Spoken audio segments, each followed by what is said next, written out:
Her partner was a 24-year-old. She's 31. Yeah. She actually saved his Absolutely, life. Yeah. She got balls. Yeah, she was shot. She was shot once in the face and 3 times in the torso, and still managed to put a tourniquet on him and then take him to the hospital. Yeah. So she's a hero. Yeah. Oh, no. Well, both heroes, but right. I mean, literally, I mean, she was.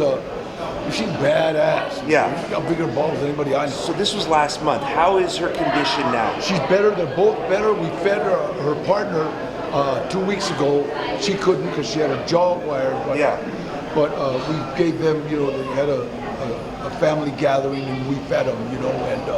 And it was funny because people had the nerve to say, Daddy, how come you're feeding? What, are you kidding?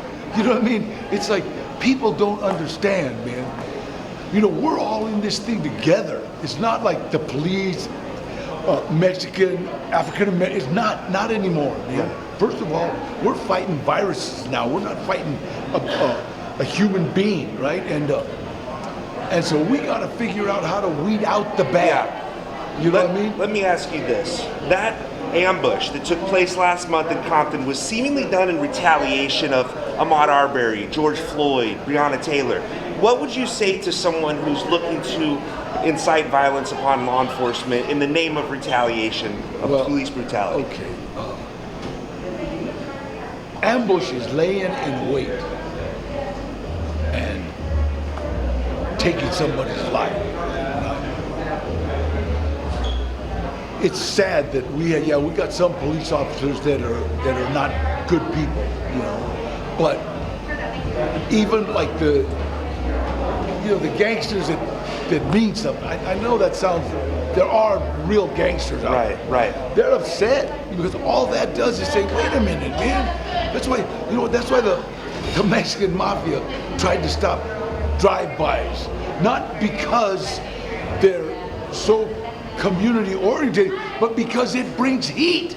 Yeah. You know what I mean? It's like all of a sudden now all the cops are down on Mexicans because they're doing these drive-bys and killing innocent people. So freeze it. This ambush, all it did was bring heat, more heat on the black community. And how much more heat can you get? Yeah. So this brings no kind of street cred or honor to you. It actually is just it's looked down upon by crime bosses. Yeah. People that are real gangsters. Yeah. There's no honor in it. And it goes back to like The Godfather. Like you don't do that kind of senseless kind of thing. And Emmanuel, yeah, he's 24 years old, and she actually was shot in the mouth, shot in the torso, and still managed to put a tourniquet on her. So she's a mother. So is she able to eat tacos right now? Is she able to eat? Yeah, she's able to now. Okay. That's why we waited this long. Now, and she loves it. Mexican. Yeah. What kind of taco is she going to get today? All of them? We've got a variety, you know. And it's a family, they're having a little family get together, so we have a variety of tacos, burritos, everything that we serve. You know? Yeah. Is she going to be back on the force? Oh yeah, she's still on the force, I'm pretty sure, you know. And, they're still there to protect and serve. Yeah. Again, it's like, I know what you're going to say. It's like, there's some bad cops, you know what I mean?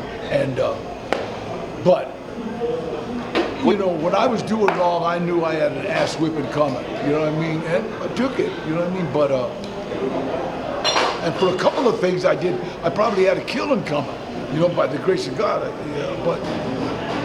But still, it's like at the hands of law enforcement. You know, but with all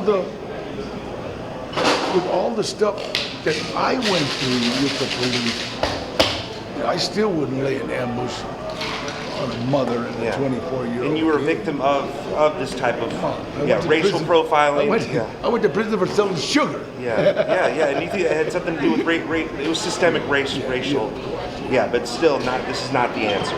No, and it's like there's racism and there's look, the world, the scientists now are giving us about 9 to 15 years before we have done irreversible damage to this planet. That's science. That's not like our administration. That's not Uni Giggins. That's somebody that studies this stuff.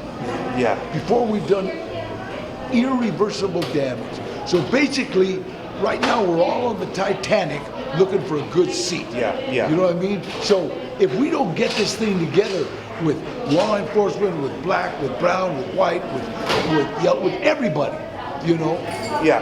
With that being said, Danny, we have an election coming up a week from now. If I didn't ask you, I'd be amiss. What's going on with that? How can we make our vote count? I have got to say, I was going to wear my vote T-shirt and I forgot, but literally, we have got to get an administration that, first of all, is global warming, climate control, everything. We've got to get somebody that is concerned about our planet. Now, if the present administration wants to completely change and say, hey, this is what we got to do, fine. So then that's what we do. But again, we have got to get somebody that, first of all, wants to take care of us as a planet. So you're saying that on the forefront, climate change, and obviously Trump isn't. That's not on the forefront of his issues. It seems like more of a Joe Biden platform. You know, it's like it's funny because the 1% of the people that run this thing, right? They're more concerned with the stock market than anything. You know what I mean? And it's like us, the people that only got like a couple of $1,000s invested in the stock market. Shit. You know? But the people that got millions and millions, that's what they're counting so on. you made an official endorsement? Did you make an official endorsement? No, I haven't made an official endorsement, but everybody knows that I want somebody that is climate control, that is law enforcement. Ice Cube met with the Trump administration and caught a lot of heat from the community.